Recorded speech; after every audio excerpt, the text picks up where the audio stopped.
We are live. Everybody gets to be live. Yeah. We are. Live. Oh, great.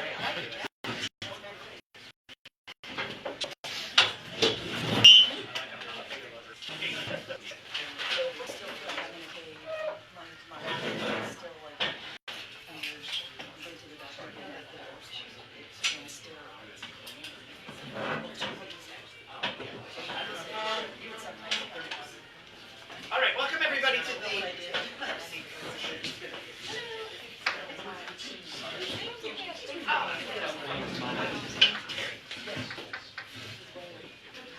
Well, a nice small intake group. Welcome. Welcome to the Northern Virginia Visit for a Roundtable. My name is Derek. I, along with Marvin Powell, who's sitting behind the camera over there, started this group. Marvin and I, for those of you who don't know the story, met about 18 years ago when I first started real estate. I went to a networking event. He stood out above the rest of the crowd. I was like, I need to talk to him. At least he's not talking to anybody because he was standing above everybody, just looking around the top. His big smiling face. We became close friends, and 18 years later, we're still doing business together. We're still great, good friends, and we started the Roundtable about 7 or 8 years ago to accommodate the needs of our businesses. We have some first-time visitors in the room, so please identify yourself and your first-time visitors. Yay! Big round of applause. This is not just any first-time visitor. This is a really great business. Our first, of course, Alex Aaron is also our first-time visitor. He's our guest speaker, so we'll be introducing him in a little bit.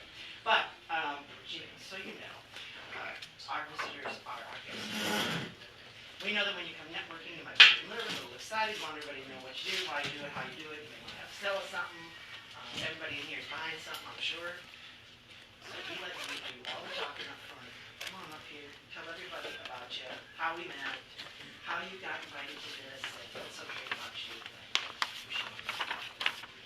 Well, I think I'm not the only realtor in the room, but I'm a realtor, like Darren, along with Foster, but I'm out of the McLean office.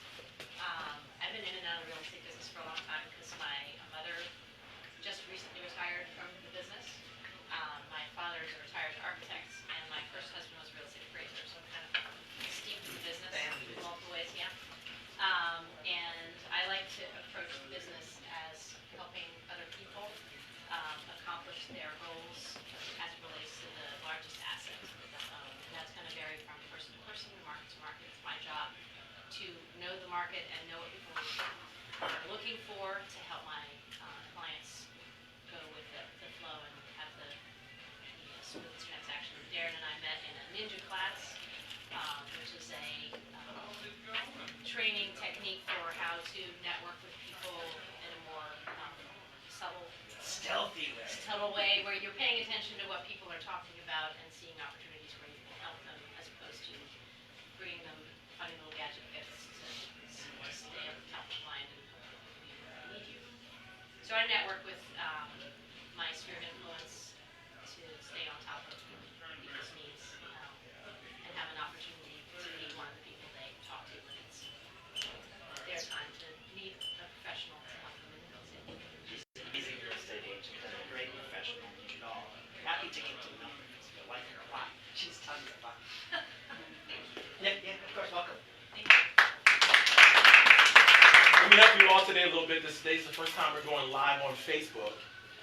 And so you need to use your outside voice when you're speaking because it's not going to translate to all the thousands of people that might be watching you on the internet right now. Everybody say All right. hello. So hello to the internet, guys. Hello. Well, as I mentioned, we come together each week as a business family. We break bread. We share with each other business support, business ideas. We pass referrals back and forth, as you heard, because I was talking to Shannon about a deal that we were working on. We lift each other up. When we fall down, we lift each other higher when things are going great. So welcome to the table. I handle business all by myself. There's a leader in the room besides me that I wanted to introduce. I'm going to turn the floor right over to Mr. Marvin Powell. Outstanding. So everyone knows that one of my responsibilities as any organization is take care of all of the educational content to make sure we have great educational content that we can all learn from when it comes to networking. For the last few weeks, I've been discovering and exploring and talking about one of my favorite leadership concepts, and that leadership concept is kindness. So when you think about kindness as a leader, as a networker, you might want to think about it a little differently, like she just mentioned earlier. What is it that you can bring to the table? What is it you can do for other people? And we had a whole discussion about this last week and in terms of earlier this week in terms of what we can do about it. But what I want to share with you today is a couple things I've gotten from the literature on kindness. What some of the great thinkers have thought about kindness, and then some ideas about how we might want to apply some of that stuff. And then I'm going to get out of your hair. Plato says, be kind. For everyone you meet is fighting a harder battle. Basically what he's trying to say is in human nature, all of us are suffering something. We're all fighting something. We're all dealing with something. And so when you're kind to other people, when you give an opportunity to pay attention to them, you might be able to say something that can lift their load. You might be able to do something that helps them out. Because none of us gets out of this human thing without a little bit of anguish, a little bit of frustration, a little bit of toil. Some of us, it's a lot of it, right? And so it's very, very important that kindness steps in, especially as a leader. Look at your people and think about what they're really going through, not just what they're doing for you, but they're really going through their total lives. And you might find ways that you might be able to be three things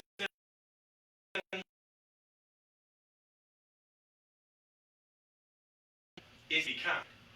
Meaning kindness has to be a part of our forward flow thinking all day, every day. Everything we do, we should be thinking, how can we be kind? Which, if you remember earlier, we talked about the 3 pillars of kindness. That means how can we be friendly, how can we be generous, and how can we be considerate? If we're not doing those 3 things, we're not really being kind. That means paying a lot of attention and sharing a lot of what we have to offer. That's very, very important as a leader. Desmond Tutu, one of my favorites, says, do your little bit of good where you are. It's those little bits of good put together that overwhelm the world. If we could just be kind, mostly, all of us, guess what would happen to the rest of the world? Because what happens is kindness tends to spread. I told you guys a story a while back ago about the person in Detroit last Father's Day, not this Father's Day, who bought somebody's Father's Day meal behind her in the drive-thru for the Burger King. She saw in her rearview mirror this poor guy was just struggling and trying to get things going and moving forward. And he's like, oh my God, these kids are driving me nuts. He's in the minivan, the kids are jumping all over the place, and it's Father's Day.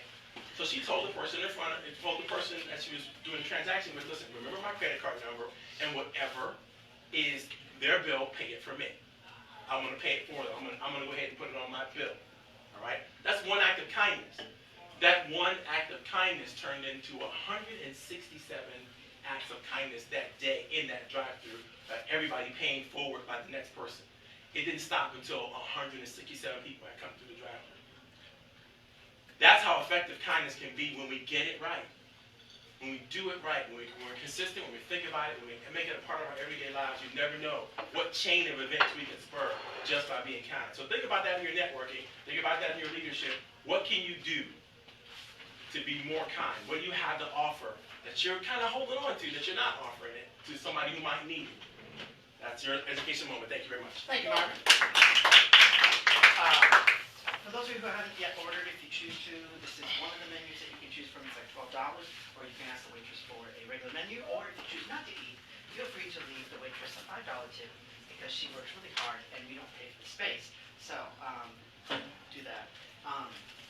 But if you need something to drink, let the waitress know. Stephanie. I told her about, oh yes. Okay, so now at this point we're going to introduce the rest of the people in the room. We're going to start with the non-members, and then we're going to go right into the members. We'll start with you, James, in the back. So actually, yesterday was really weird. Went to my favorite coffee house, a little Korean coffee house called Gyra. Just having a cup of coffee, and I noticed 2 young ladies were actually having a conversation. And my ears perked up, and they were actually talking about, well, Kaiser Permanente, health insurance, and stuff like that. And they were wondering, but what else can I do to protect myself? Because health insurance is sometimes just not enough. So then I was polite enough to walk over and actually give them some information. My name is James Wright. I deal with life insurance, but what I deal with, the type of life insurance, is actually how to protect you when you are alive. People don't realize long-term care, short-term care, critical injury. It's in a life insurance policy, and it's actually very cost-efficient. If you want to learn more information, give me 5 minutes of your time, and I will teach you the strategies that I know with life insurance. Thank you. Thank you so very much. Thank you for having me. I'm from originally from Northern Virginia here. I'm guest now that Vince's guest. I'm based in Amelia Island, Florida. I'm in real estate, and I'm licensed. I'm helping a lot of people up here. They're looking either to buy maybe some second home, or they're looking to liquidate their home. So I would be like a point of contact if you maybe have an associate who needs to buy or needs to sell a home. I like to solve problems, and I can offer to buy it or remodel, help get an estimate for remodeling, or I can help them sell it too. So thank you for having me. I think this meeting is great. Do you have a Virginia real estate license? I don't have Virginia, no. You do like renovations and flips and things like that, right? Yes, yes. Perfect. Very good.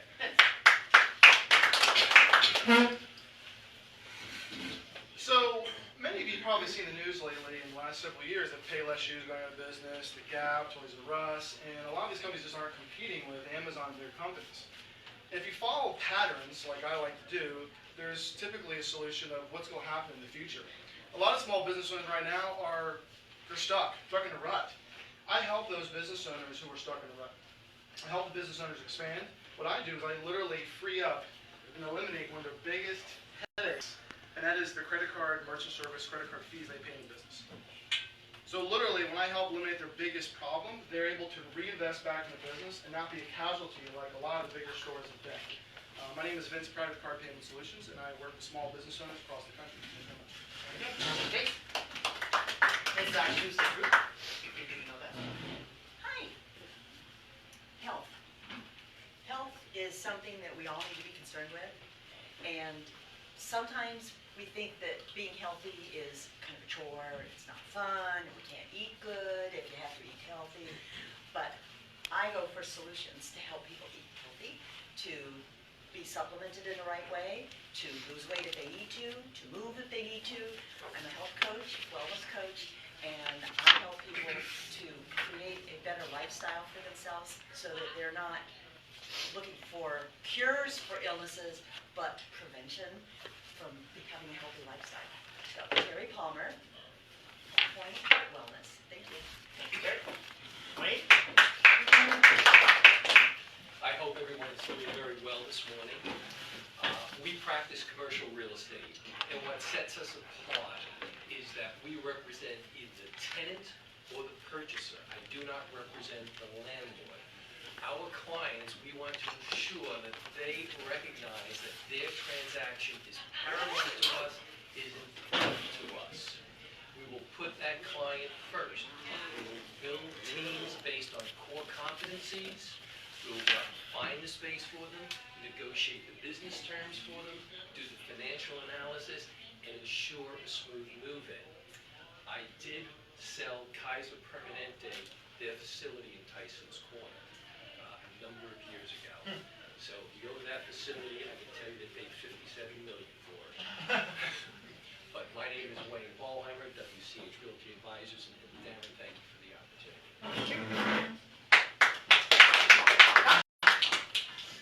You're up.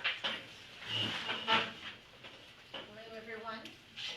Just yesterday, I had the opportunity to speak with a group of people about communicating across differences.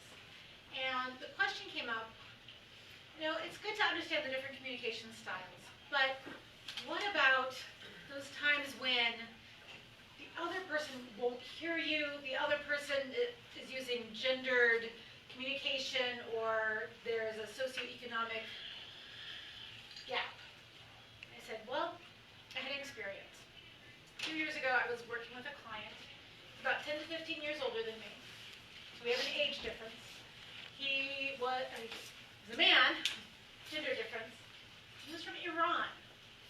Big culture difference. I was working with him on a PowerPoint for a presentation he was going to give. And I knew that his approach would not connect with his audience. The more I advised him, the more resistant he became. Until I stopped and I decided to do a check. I said, what do you think my goal is here? He said, well, you want me to complete the project, you want me to complete the program. I said, yes, but I want to help you take those brilliant ideas that are in your head and pull them out so that your audience can understand them. He had not realized I was on his side. Once we had established that rapport, from that point forward, he had a lot less stubbornness and a lot more openness to my influence. He was able to progress in his communication ability. I teach the skills of cross-cultural communication and influence. If I can influence a man from Iran, I can teach you how to have influence with anyone. My name is Tasha Troy, trainer and coach. All right, thank you very much.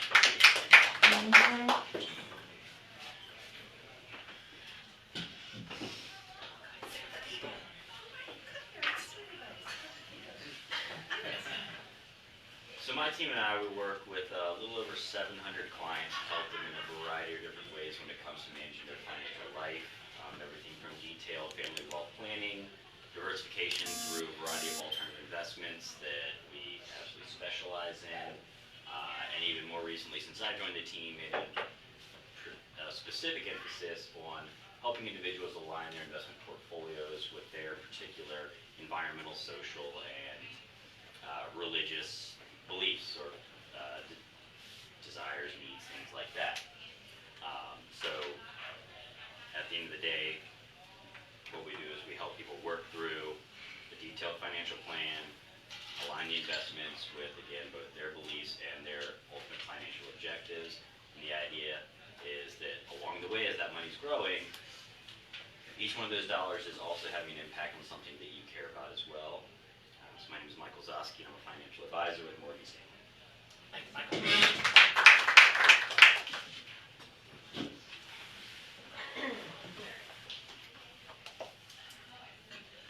I am someone who can provide insight that a lot of people can't when it comes to insurance. I have had a family member die with no life insurance or not enough life insurance. I have had personal experience with disability insurance and didn't have it at the time. Had issues with homeowners and auto insurance where the coverages were not where they should have been, and I now find ways to help people fix those problems and do it affordably. I am Dominique Hayes. I work with USI Insurance Services. We are a national broker, and I can help anyone who is in the United States. Beautiful. So I normally stand up here and share a story of what I did to save another deal from another lender that couldn't do it, what have you. So today I'm going to tell you what happened yesterday. Had a young lady call me. She has been denied by 2 other lenders. Normally I'm able to pick up the pieces, move forward, get her in her new house. She's under contract. She's supposed to close in 2 weeks. Unfortunately, I can't do the loan either. Her credit is she's just got so many moving pieces and parts to it, but it is to the point of nobody can touch this loan right now with a 10-foot pole. What I did, though, for her was what neither of the other lenders did. They both said, nope, you're denied, don't talk to me, go about your day, have fun.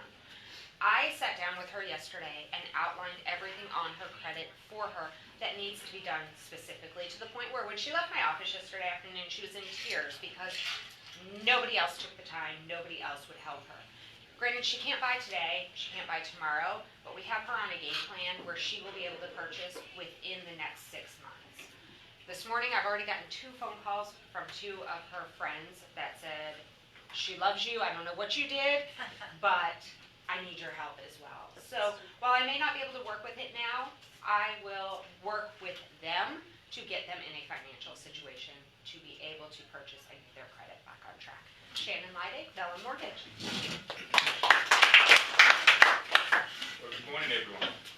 I'm currently working with a client across the river in southeast DC who owns a couple of multifamily properties, rental properties, fully paid for, and looking to take out some cash. This is something that I do on a regular basis. So if you know anyone who actually owns a commercial property and they're looking to cash out through a refinancing, that is something that I can help. My name is Gabriel Dozier. I am with Main Street Bank, and I'm a commercial lender. Thank you so very much. Has everybody get a chance to or food that wants to? Okay. Stephanie. You're up, however. Yes, you. I'm gonna keep mine really short, not gonna share a lot of stories right now, just because I'm late. Sarah Pastries, I'm with EFP Realty, specialize working with first-time home buyers, also investors. I'm also an investor myself, so I kind of walk the walk, talk the talk, or whatever that saying is. I'll tell you something real quick though. As far as first-time home buyers, I've got this knack for, I meet people, they just got married, they've been renting for a while, and now they want to start their own place, and so forth. And it never fails that I have buyers that want to buy a house when I leave for vacation. It never fails. That's Murphy's Law. 10 years. But I will say that the team that I have with me is magnificent, absolutely wonderful. So, a client who ratified a contract 2 days before I got on the plane, I was gone for a whole month, 10,000 miles away. My lender was on top of everything, the title company was on top of everything, and the only time I needed to answer any questions was about the home warranty. Well, I came back from my trip, 2 days later, went to the closing. And I think the point of that is not only my real estate agent, but more importantly, I have a team. I got a team of lenders, I got a team of co-workers, I got a team of title company that helps my clients, especially first-time buyers, go through that process. Whether I'm there or not, it gets done, and it's such a smooth process. Sarah Pastries. Thank you, Sarah. Sarah and I are good friends. We've known each other a long time. She's excellent. Marvin just sent me a message yesterday, last minute. So I like these things at last minute. That's always Well, you should have got mine. Works really well. One of the things I love doing more than anything else is connecting people to the right people. Because I found in my world, as I've learned in sales and marketing and strategy and technique and everything, if you're talking to the right people and you have the right message, magic can happen. And so I've been organizing events. Every quarter or every month, I've been trying to do a different leadership event where I invite the market to come to the sponsors, where we do a wonderful event that people can feel good about, feel good in, and create opportunities from. I'm looking to develop more leveled up leadership meetings throughout the series of next year. I've got 3 scheduled right now. One in November, which is going to be, when is it, November 20th? Is going to be my next one. It's an awesome event. I'm looking for one more sponsor for that one. That one's going to be geared towards extremely high-end realtors and brokers, as well as other CEOs of small companies in the area. So if you want to get in front of that audience, you want to get in front of that room, you might want to talk to me about how do you sponsor or how do you become just a person in the room. All right. My name is Coach Powell. I love helping make connections happen for people, and I have a huge network, and I love sharing it with you, with my friends. Thank you very much. Thanks very much, Marvin. While it might seem very, very cold outside, I just have to warn you, the real estate market is not cold, it's hot, hot, hot. My name is Darren Markwood. I head up the Markwood team at Goldman Foster, and I am in desperate need of homes to sell because as soon as the house goes on the market, it seems like it sells almost immediately. Part of this is because we have the Amazon effect inside of the Beltway. And now, if you've been paying attention to the news, Amazon has just leased about a big, huge office space in Reston. We have Google coming out in Loudon. There's a lot of businesses that are congregating. We got the new Virginia Tech up. I mean, we need houses for sale for all the people that are in need. So who do you know right now that's been talking about putting their house on the market in the spring? You might be surprised because December for me has, in 18 years, been one of my biggest months of the year. And that is because so many people and companies and the government are moving new employees in to be in place by January, February, and I would love to be able to help those people get into a home. But the inventory levels are really low. My team holds the keys, open doors, it always makes for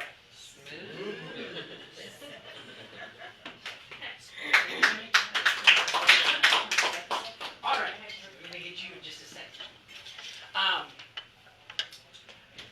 For those of you who are new and for those of you who are not new, you know that each week, or you may not know, we come together and do different things. Sometimes we have an open dialogue or what we call a roundtable roundtable discussion. Sometimes we bring it, we have panel discussions. We've got a panel that we're working on right now, financial services. That'll be in December. Sometimes we interview one of our members. We go inside the business mind. Sometimes we have educational moments, and at least once a quarter or so, I try to find somebody who I think is an extraordinary influencer or extraordinary business professional, or somebody who offers something up that we wouldn't traditionally be able to get connected with. And this week is one of those great special occasions where we have our special guest speaker, Alex Aaron, the CEO of Blank Slate. Correct. Yeah. CEO and founder. And founder, that is correct. And real estate developer extraordinaire, award-winning, and great collaborator with the city of Baltimore. Is that on right? Some of you have heard me talk about Alex because I've been promoting him for the last couple of weeks. About 12, 13, 14 years ago. 13 years ago. Alex was in high school in the Central area, Westfield. I was at Chantilly. At Chantilly. Go Chargers. That's right. And he was the part-time receptionist at my real estate office in Centerville. And we hit it off pretty quickly. And I remember telling Marvin, I said, boy, I met this kid. He's coming in every week. Answering the phones, but he's pretty extraordinary. You got to meet him. And so Marvin and I met with him and got to know him. And I was right. He is extraordinary, and he's doing amazing things. Like I mentioned, he was from the Chantilly area, went to school in Chantilly. His parents were successful business professionals here. Your dad worked for Fairfax government. What's your mom do again? She's an RA. That's right. Who still lives here in the area. But after Alex graduated from Howard University, he went on to New York for a little bit. Met a lovely young lady who he married. And finally settled down in Baltimore. And then I started noticing on Facebook, because we've been Facebook friends for a while, that he was doing these extraordinary renovations of buildings and properties in city blocks.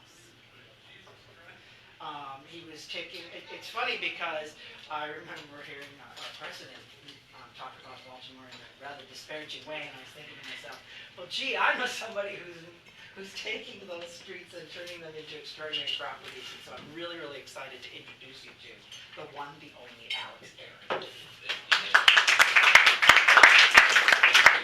Wow. By the way, Alex is 30. 30 years young. 30 years young. He did. And the I got amount some gray of hairs, y'all. so that you're dealing with someone who's just Born in 1989. thank you.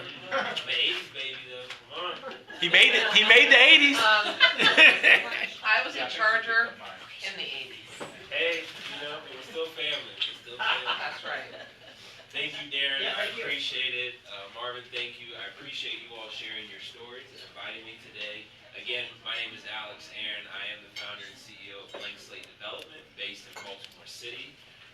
Today, I want to kind of give you my background, my experiences, and I appreciate you all sharing your stories and pointers. And that just as I was listening to you, I kind of jotted down my kind of 5 tips for success in the entrepreneurial world, no matter the industry that you're in.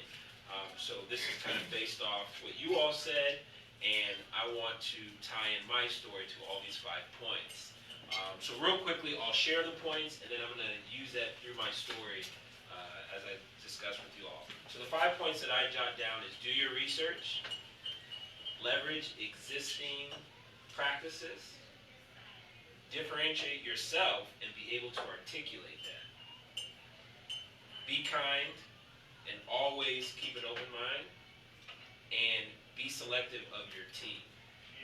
Each of you kind of hit on these points, and I'm going to talk you through that. So, again, my background, originally from Chantilly, Northern Virginia, went to Howard University, studied finance. But even before I got to Howard and how I met Darren through Long and Foster, and I was speaking with one of the gentlemen here, when I was in high school, I always kind of had that entrepreneurial spirit.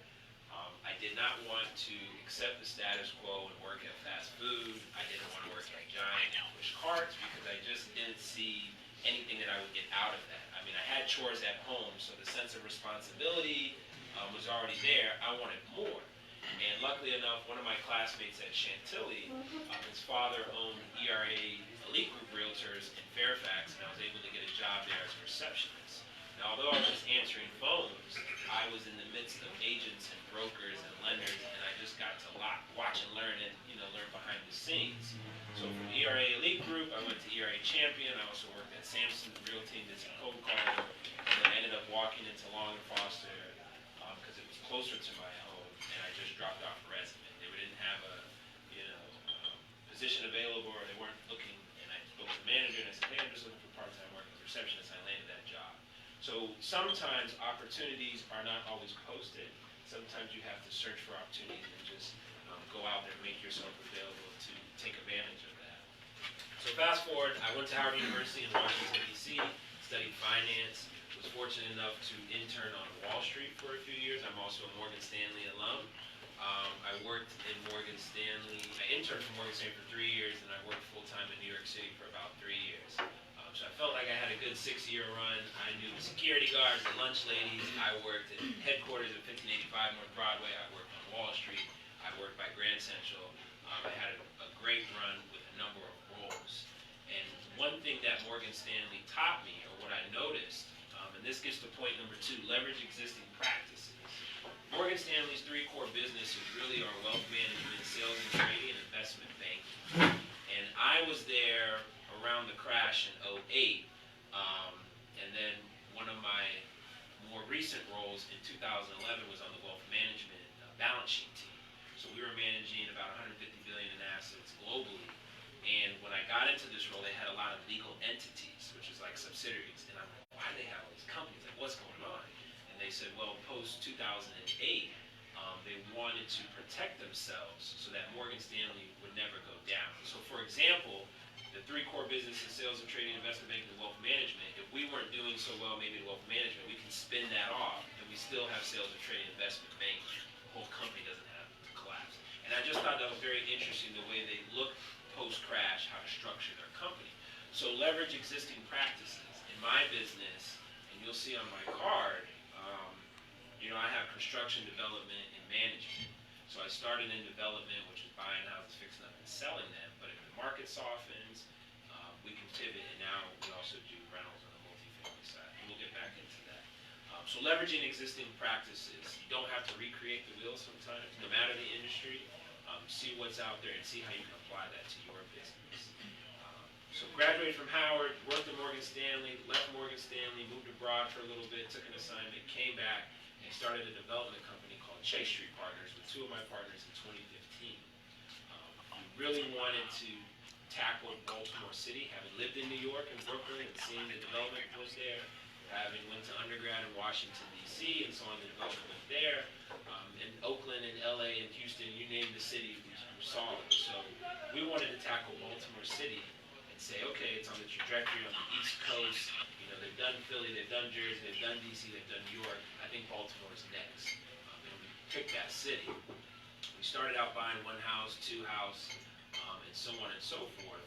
And then my partners decided to exit and go to other industries, and then I started Blank Slate Development. So do your research. That was my first point.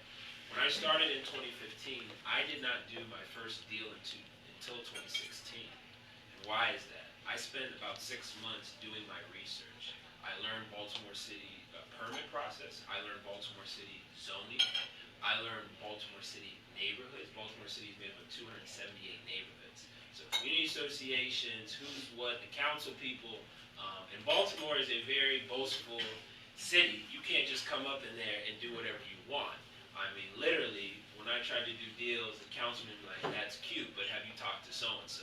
So you have to get, letters, you have to get support letters. You have to let the residents know what you're trying to do in their community. And I appreciate that, and I can respect that when we see so much, across other cities where people just come in and do whatever they want without even considering the legacy residents or the existing community.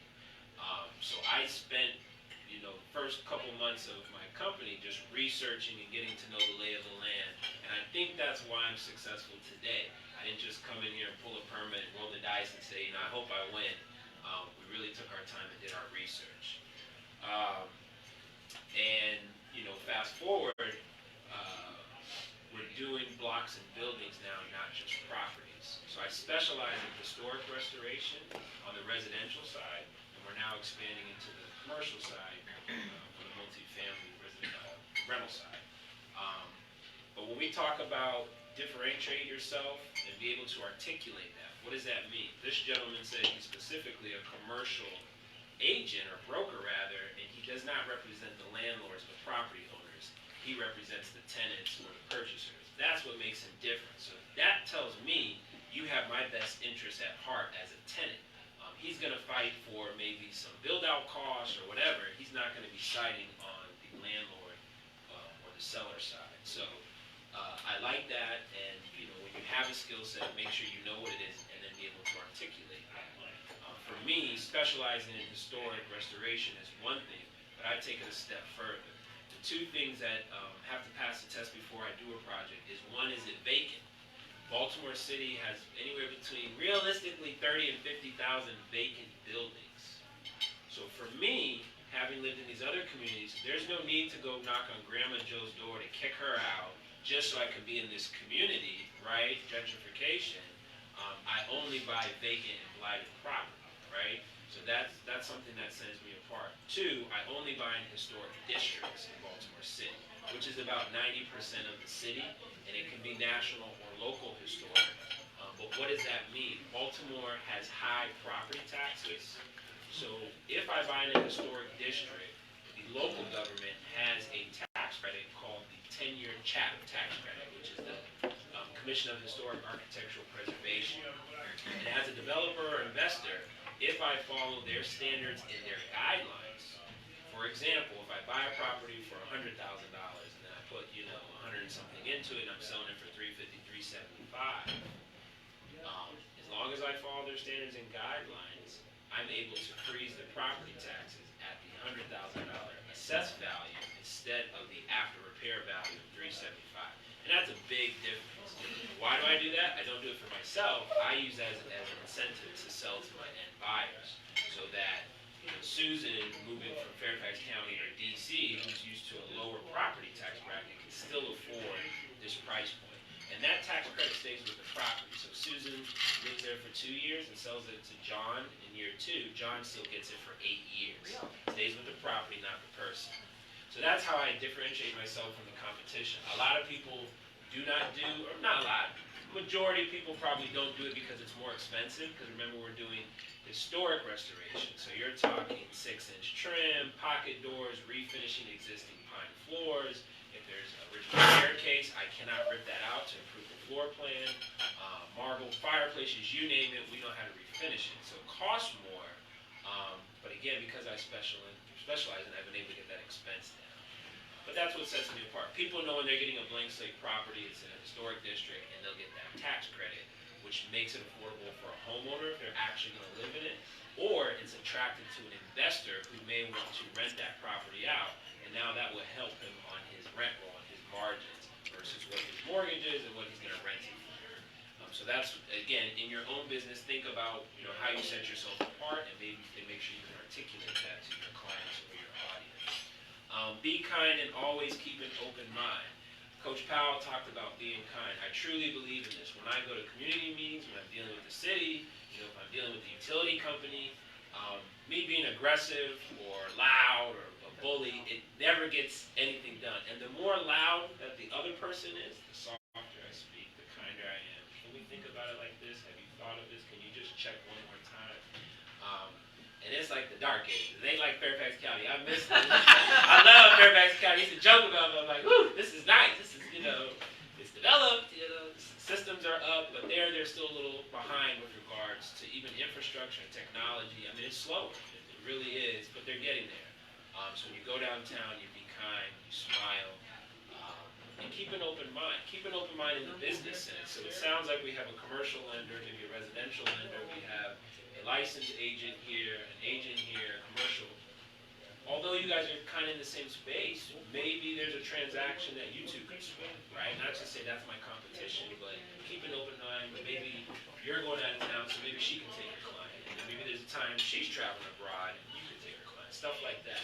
So in my field, Originally, I didn't like doing joint ventures because, in my opinion, I'm bank finance, so I got the money. I know what I'm doing. I got the knowledge. Why do I really need to partner with somebody? Why am I sharing, commission or equity or whatever you want to call it, profit with this person? However, you never know what that person is bringing to the table.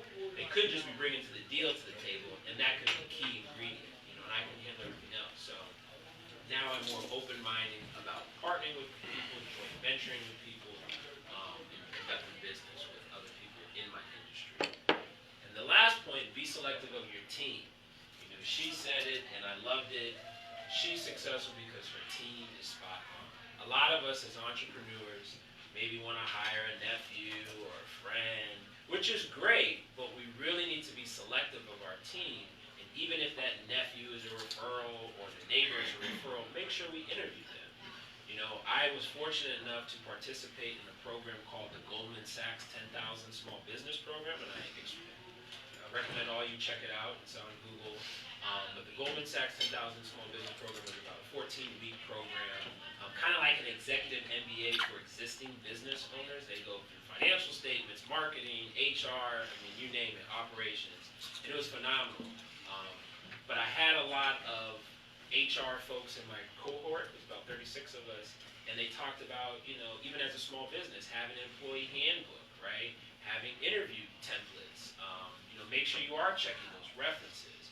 So in a quick case to maybe onboard an employee or add someone to our team, that's great, but just make sure you're selective because essentially your team is reflective of you. And you don't want to just bring someone in just because you're desperate. Take your time rather and make sure that you have a strong, solid team that is embodying your values and your vision and your mission. So in closing, blank slate development, we specialize in historic restoration. What we try to promote is development without displacement. Remember, buying vacant properties. We also promote the notion of creating generational wealth through homeownership.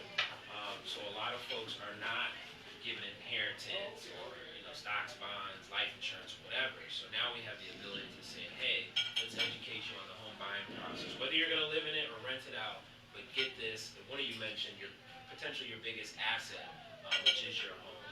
And, keep it, rent it out, wait for the appreciation to increase, and have that for your family. And then last, we also try to promote sustainable mixed income neighborhoods, or diverse neighborhoods rather. So it could be on an education level, it could be on an income level, it could be sexual orientation, it could be race, you name it. We try to promote sustainable, diverse neighborhoods throughout Baltimore City. Thank you, I appreciate it, and I would love to answer any questions that you all may have.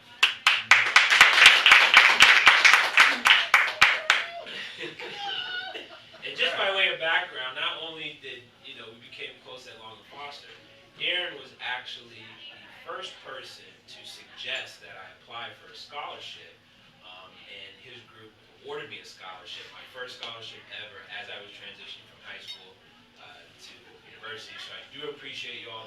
I just want to make sure, I never realized that Center for Community Foundation, did the check clear? It did not bounce, it cleared. They got the money? We good. He was a very helpful first investor, so thank you for everything you've done. He was a great mentor. He helped me on the front end, with exposure to real estate, and even the scholarship. So I do appreciate you, Joe. We love you. Yeah. Question.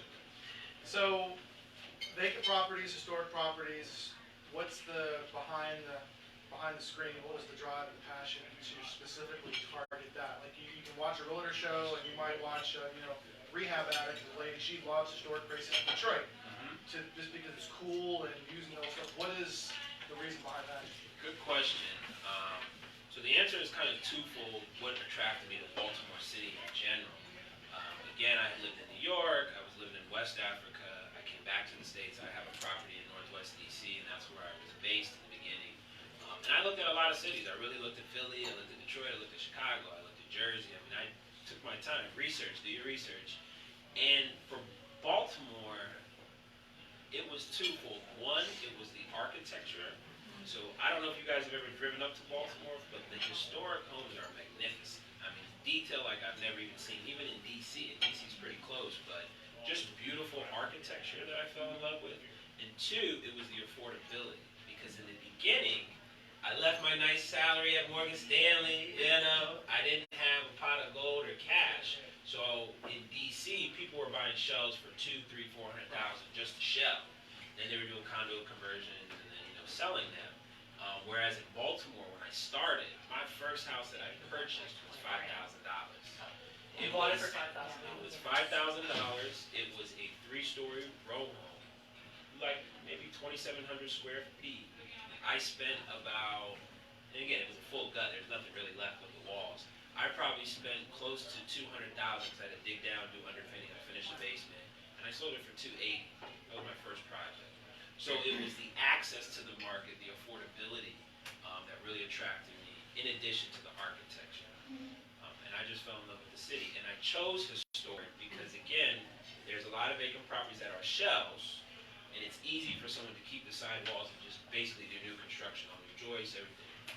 But for me, I noticed there were some properties that, maybe had been vacant for 1 year, or sometimes 5 years, or it was grandma's house, or whatever the case may be, but there were still good bones.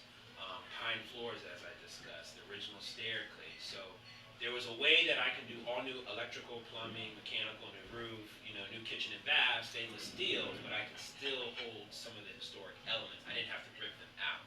And in doing so, I can get that credit for that person. So when I talk about affordability too, it's like, okay, and I'll give you an example. A property I sold in Holland's Market, the pre-improvement value was $80,000, right? The ARV was $225. Just ARV after repair value. So that's the new assessed value. The property taxes on the $80,000 was, let's say, maybe $500 a year, right? And on the $225 on the same Baltimore rate, it was, maybe $5,200. Talk about a monthly mortgage payment, PITI, principal, interest, taxes, and insurance. On that $80,000 assessed value, that person's mortgage was probably around like $1,070, a little under $1,100 a month. At $225, that mortgage was probably like $1,425, $1,525 a month, so almost $400 or $500 a month. That's a big difference for someone who's just trying to get into this community, right? Or on the investment side, if I can keep my mortgage at $1,100 and rent it for $1,600, now I'm making $500 a month. If my mortgage is $1,500, I can only rent it for $1,500 or $1,600, I'm basically breaking even. So that's not as attractive to an investor. And that's part of my pitch too. When I worked in New York, I had friends who were bankers, attorneys, whatever. They got $50,000 sitting in Wells Fargo earning no interest. And I say, hey, why don't you come buy a property in Baltimore? So when I got started, the reason why I was successful is because I pre-sold my properties off market because I couldn't afford 6% listing plus staging and pictures. So I was cold calling all my friends, hey, I got this house, and I would pre-sell my units. And that's the only way I can build in that margin because they cost so much. Now I've gotten costs down, I'm able to hire realtors and stage. Well, I commend you to keep the charm in the neighborhood because a lot of times they'll come in, the Home Depot size, that call it, everything off the shelf, buy all this, and it loses the charm, loses the feel. You come back after 5, 10, 15 years, you're like, this is not my town. The tree's gone, it's vinyl here, it's plastic, it's garbage. So it's pretty cool you do that. Thanks. I appreciate it. I have a two-part question. I think one is, if you can tell us maybe one thing that you wish you had done differently as an investor. And the second part is, you tend to emphasize a lot about research. So tell us a little bit about some of the resources that you use to conduct your research. Sure, thank you. Thank you for the question. So the first question is, what would I have done differently? When I got started, again, and I don't know why, because I'm a finance major, from a finance background, but I really looked at what I had and what I could do, right, in my two partners. I didn't think about my network and who I knew, what I could leverage. So when I was at Howard University, my entrepreneurship professor, Dr. Susan Harmley from Harvard University, taught me the definition of entrepreneurship is the pursuit of opportunity without regard to resources currently under control. The pursuit of opportunity. You like that? And you The definition definition of entrepreneurship. She tells, and see, I just spit that off the top of my head. Because you never forget it, right? I never forgot It was in your brain. She said the pursuit of the definition of entrepreneurship is the pursuit of opportunity without regard to resources currently under control. So as business folks, we can't think, I need that new copy machine or I need that new truck, but I don't have the cash. Well, you better go find it. So what I would have done differently is I would have been cold calling my friends, because right now my capital stack kind of consists of three things. One is I'm bank financed, which is debt. I do friends and family round, short-term promissory note, and then I use my own cash. That's kind of my mix of how I do these projects. In the beginning, I'm like, damn, I only got, 20,000 or, whatever it is. And I wish I would have used OPM, other people's money, a lot sooner. And it wasn't until I went back to friends who were in DC doing bigger project development, and I'm like, how the hell y'all doing these deals? And they kind of taught me promissory notes, get you an attorney, get that, legal agreement, offer fixed interest. There's promissory notes, and then there's equity investment. Promissory note is just fixed interest for X amount over, 12 months or 24 months, whatever the term is. Equity investment is saying, hey, on this particular building or project, I want you to be an equity investor. You're part owner in that project. Promissory could be over 2 million.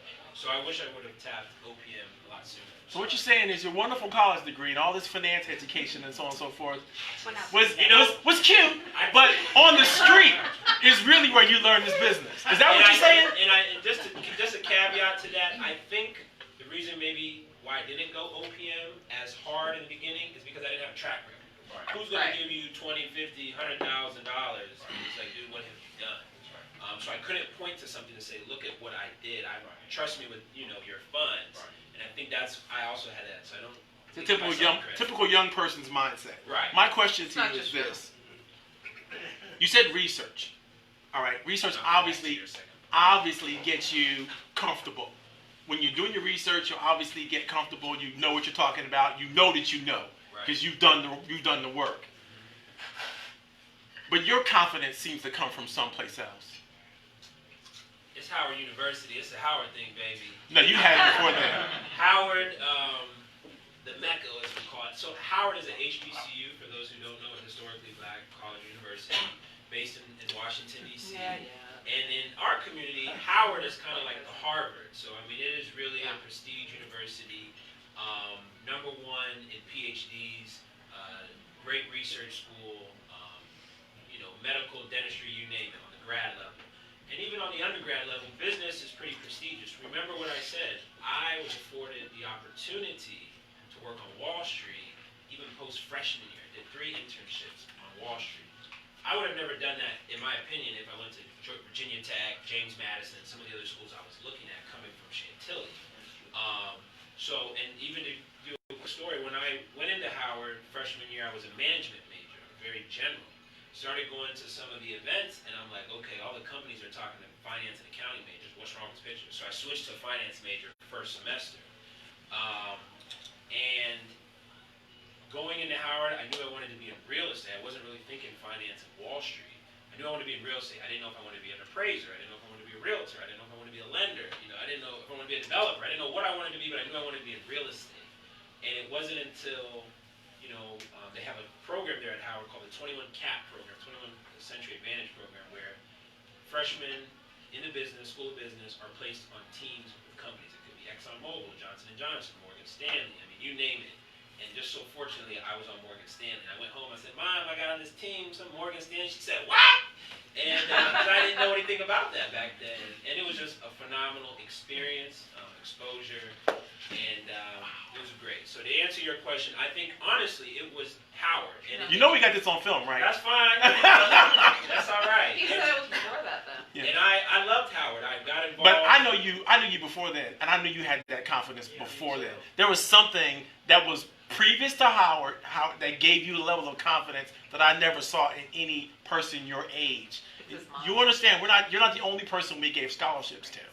We gave scholarships to a lot of kids in the 3 schools that make up the Sully district. So tell me, what is it that made you so confident? It's just, I think I've always been like that. I had business cards when I was in high school. You did. The back of my business card, similar to you, used to say, my connections are your connections. I always loved helping people, which which was my mom, the RN in her. I loved helping people. I've always had the mindset that, you know, if I have access or connection to something, what's stopping me from sharing that with you? When I went to Baltimore and I spent 6 months studying zoning and nobody was there to walk me through or teach me. I did it all on my own, and like I said, I always like a sponge and soak it up. I watch people and I learn that way. So it doesn't, I probably spend, on a weekly basis, I probably talk to 3 or 5 different people because people are always referring people to me. Oh, can you meet with me? Can you grab coffee? Can you show me? I want to get started. I want to buy a house. And I take the time and I carve that in my schedule just to do that. Because if I can help the next person, great. So I don't know. It's just, I'm going to give credit to Howard and the family, but maybe it's always just been in me. He's a Tilly guy. And your second question, sorry, we asked about what would I do differently. What was the second one again? What kind of research do you do? Where do you get it from? Resources, great question. So when I started out in Baltimore, it was my own money that we put up, and luckily, like your question, how did I pick? I looked at different neighborhoods, but also looked at different banks. So when I was going to Baltimore, I looked, and I wanted to bank black. You know, just to be honest with you, I wanted to try and keep this, you know, really support the minority community. I looked at Industrial Bank, which is black-owned in D.C. I looked at Harbor Bank, which is black-owned in Baltimore. And I looked at general banks. I looked at TD Bank. I looked at Eagle Bank, which a lot of developers use. And then I came across BCL, Baltimore Community Lending. Baltimore Community Lending is the CDFI, a Community Development Financial Institution, who basically, in my opinion, is more of a strategic partner than a bank. So they are a bank, they lend money, but their mission is to support people like me who are going into these challenging areas and doing the positive work to change the narrative and turn the neighborhoods around. So I came across BCL at an event, at a conference in downtown Baltimore, met this lender, and when I found my first deal in 2016, I told my guys, let's go pitch it to them. So I just walked in, I made up some experience, you know, managing some properties and stuff, and they were able to finance my first deal. So I didn't go hard money, which was expensive. I didn't go traditional, like Bank of America, Wells Fargo. I went to a CDFI, and they financed my first deal and my second deal, and then I got a $500,000 line of credit with them. Now I'm at $1 million line of credit with them. So my main source of funds is bank, which is BCL. From time to time, I will use hard money, like a hard money short-term lender, and then again, I use my own capital and other people's capital. So that's kind of my capital stack. Those are the So now you can resources. look at Main Street Bank, because one of the founders was Daryl Green, since you went out, Yeah. the former Washington Yeah. President. Just I so would, you know, yeah, I'm I just saying. appreciate that, especially as we're moving towards He might be a Ravens commercial fan. side. He might be. Main Street Bank as in like Yeah. Main Street Bank, like the one on here in Fairfield? Yeah. That So one. you guys- That one. Yep. Yep. I bank with you guys. There you go. Okay, I got a testimony. There you go. I'm telling you, I had to transfer money because we bought this property. Mohammed is the branch manager at Plain. Okay, yeah. Called him up, he knew who I was. I walked in, he had the paperwork waiting for me. I was like, boom, done. I was like, God, Don't you love it when that happens? I love it. Thank you for the plug. I'm sorry. Oh, sorry. You That's all right. were out from your. We'll get your contact. We got one more question for Alex over here. Are you residential? Are you first of all, are you flipping? Or are you holding? Are you management? Are you holding for cash flow? Or are you flipping? And is it So, residential or commercial? Good question. Got started on the residential side. Still mainly focused on residential, but like my business card says, construction development management. So again, development was my main piece. I would buy property, fix it up, and sell it on the residential side. And I was hiring GCs, general contractors, who basically oversees the entire project. They have all these tradespeople, electrician, plumber, roofer and all that. They have all the supplies, but that comes with a markup. Remember, average price point in my neighborhood is like 200 something, 300. I'm not selling these for 700, 800, 900 like DC. So on the development side, I said, how can I get the construction costs down? This year in March, I went and took the test. I'm a licensed contractor, so I'm a MHIC licensed contractor, Maryland Home Improvement Contractor. And the reason why I did that, because when you go with bank money like BCL, they required me to hire a licensed MHIC GC. They didn't care even if I did have my own team. They weren't going to look at Pookie and Ray Ray and then they wanted a license. And I know I can appreciate that because, again, Kept you out of trouble? kept me out of trouble, leverage existing practices. They're a bank, they had procedures. So they had draw schedules, they had retainage for every draw. They're not going to give me the money up front, they gave me the draws, and then each draw they would hold 10% at the end. So there was a system in place, they had lien waiver sign off, so even after the plumber did what he did, he had to sign a paper saying, yes, he was paid, so that he would put a lien on the property, like looking for money. So there was structure in place that helped me learn the game, so now that I can implement that in my business too. So development is where I got started, buying and selling property. March of this year, I got my contractor's license, mainly to be my own GC on my projects. However, the city and other nonprofits in the city who do similar work have seen my work and they're like, we want to hire you.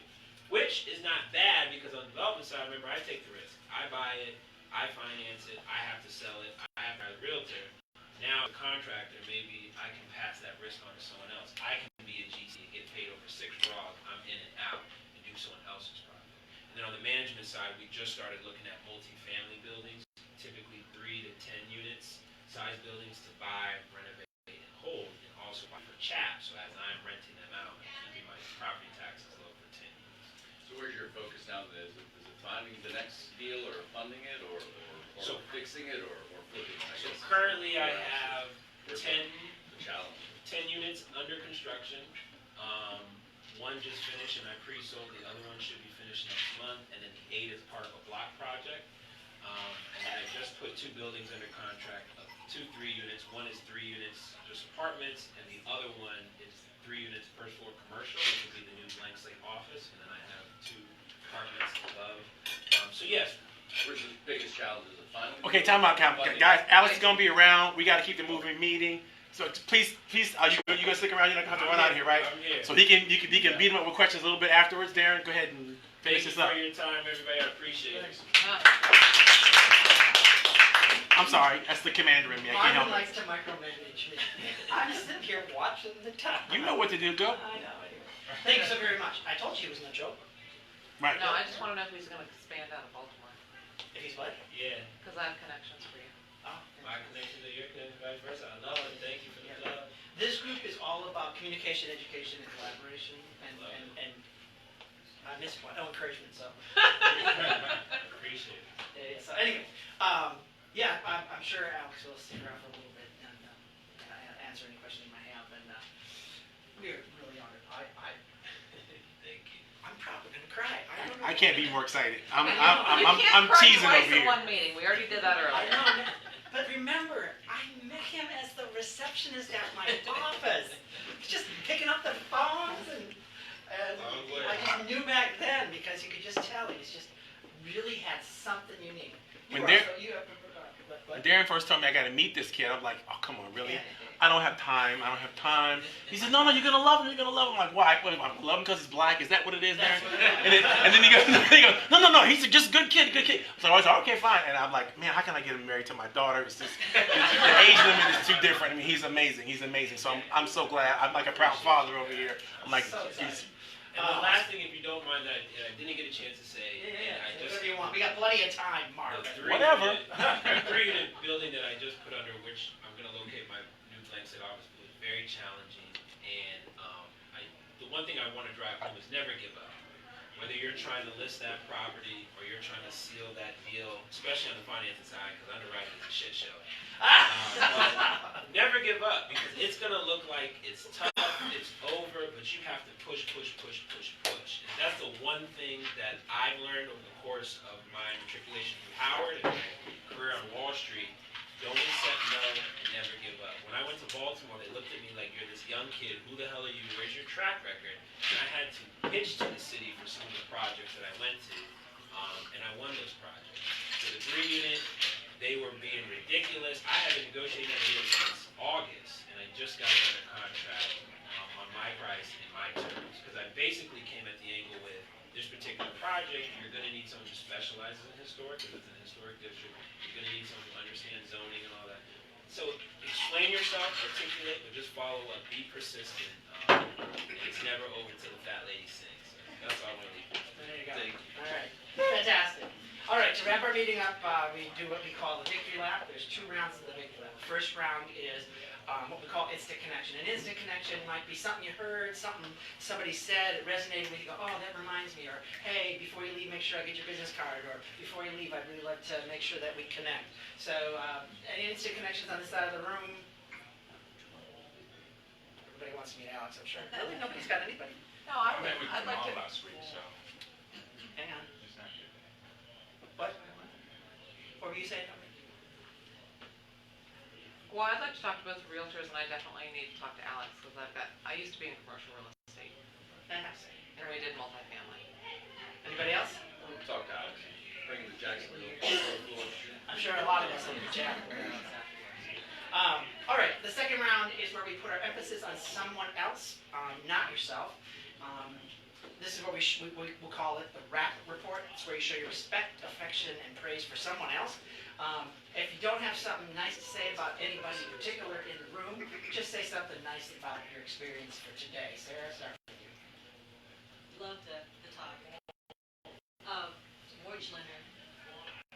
I like the fact that you went one step beyond all the other mortgage lenders in this. So going back to the first round, It's the connection. Well, would love to connect with you. Awesome, thank you.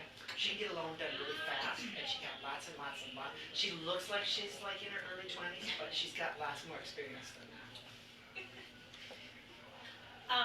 I think what's behind your drive that you're looking for is you have a passion for what you do, and you have an abundance mentality. There's plenty for everyone, and that combination just multiplies, and your confidence grows as you go. I tell people I would do this for free with my eyes closed. I mean it. In the beginning, we weren't really making stuff.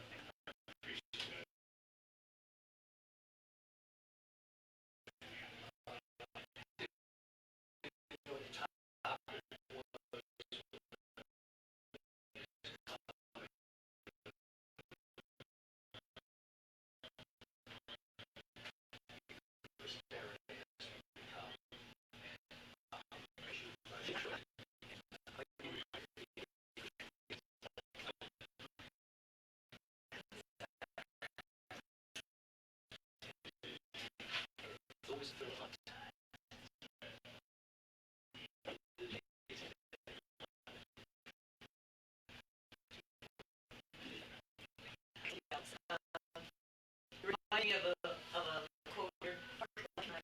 And I have about helping out for businesses to come back away, I'm sure. Great. How you doing? We always find this, find a niche in the market.